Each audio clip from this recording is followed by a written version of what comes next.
Hi, it's Donna Merrill. And I stumbled into a lot of folks lately with the phrase, I can't afford it. And I think that's one of the most destructive phrases we could ever say or think to ourselves.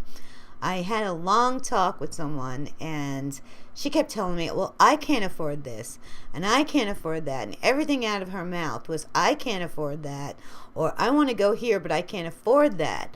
And it was, like all day this was happening. And I asked her, I says, why do you keep saying that? Why do you keep saying I can't afford it? She's like, I can't.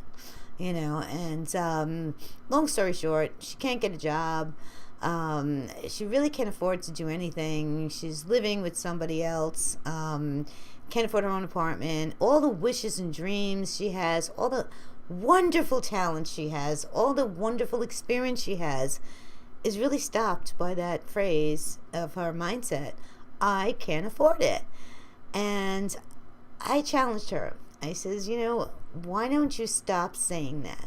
Stop saying I can't afford it and try it for a little while. And every time you think it, international no symbol in your head, say no.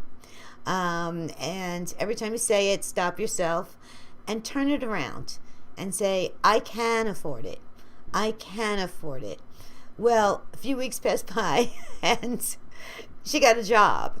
And, she called me up and she was like, oh my God, is it really magic? Is it really that? I says, what we say, what we think is what we develop, is what we manifest in our lives. And things like, I can't afford it, is a very destructive thing to say. It gets back down to gratefulness. There are some people who have more than others, and it really doesn't matter. You have a roof on your head, you're paying your bills, and if you keep saying, I can't afford it, really going to be in trouble. If you keep saying, I can afford it, and, think of yourself as a rich person. Think of yourself as, walk, do the strut, and just like kept psyching your mind that I can afford it, I can afford it, and say those affirmations over and over again. You're going to be surprised, like what's going to open up to you. So what do you think?